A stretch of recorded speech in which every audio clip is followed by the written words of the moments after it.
So it turns out that both men and women have a male and female or masculine and feminine side to them.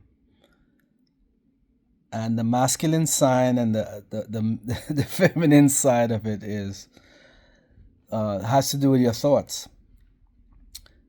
If you find yourself talking a lot, trying to control, and all that kind of stuff like that, that's the masculine side of you. The feminine side of you should be a quiet spirit.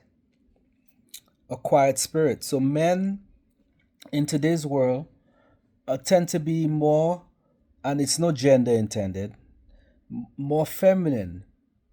Women tend to be more masculine. They use their brain to try and control the situation. They're trying to do that and do this, trying to run the man, trying to run the children, trying to control all that stuff.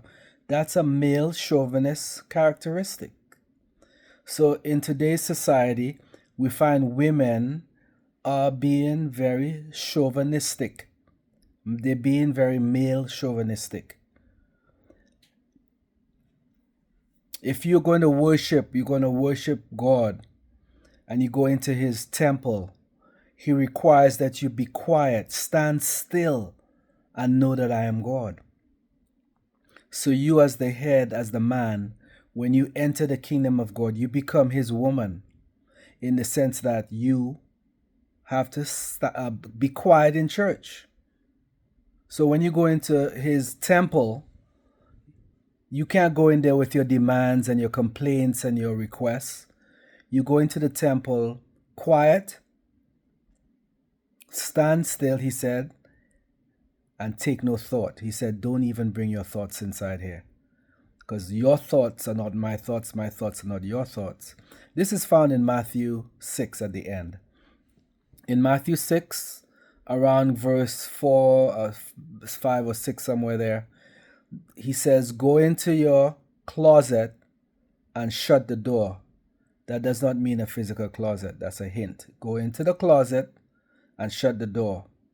And then in verse 22, he tells you to focus on the single eye. Focus on the single eye. He said, if your eye is single, now what's single eye? Well, Jesus Christ is teaching about the single eye.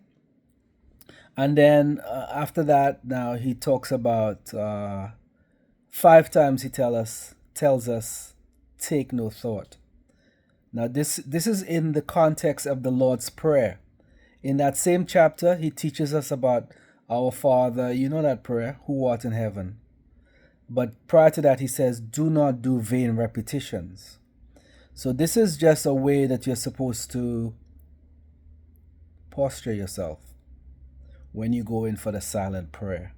You're a woman in God's temple. Likewise, women are supposed to be silent in our temple.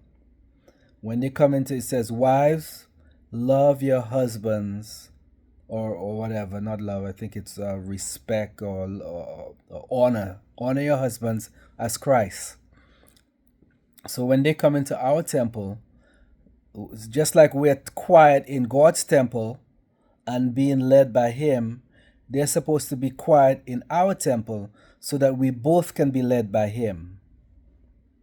We have more contact with the Father because we are less emotional, we are less earthy.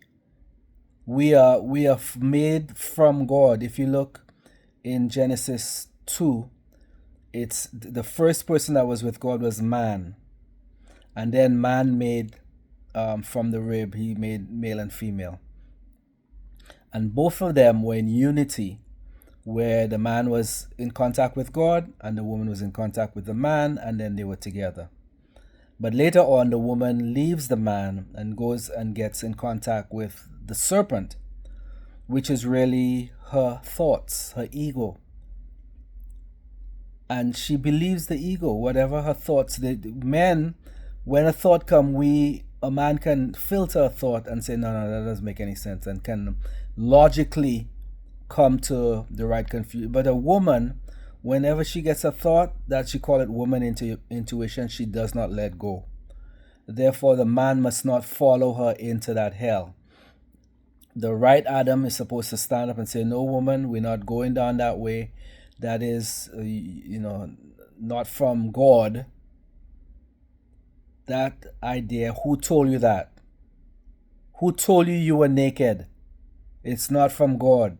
You're not naked. You're perfect. God made you perfect. He looked at you. He saw that it was good. So stop complaining. Don't listen to that voice. Listen to the voice of your man. And let's get this world back in order. Right now, this world is upside down. Right now, men worship women. It's quite evident. They are whipped, p-whipped. Okay?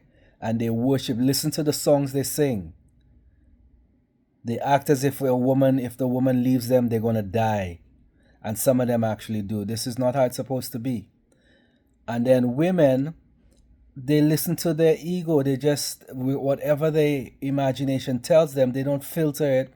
They don't filter it in the waters of logic.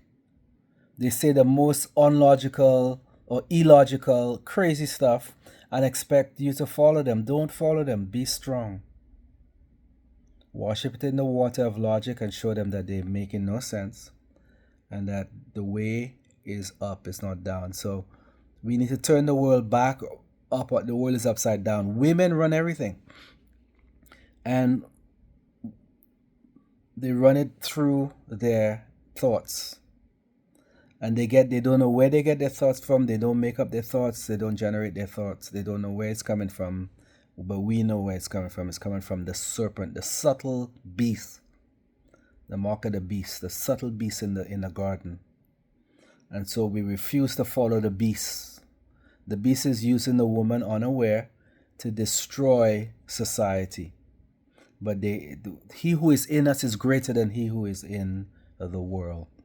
And we have ultimate confidence in the victory of good over evil. So good, you take out an O, you get God. Evil, add a D, you get the devil.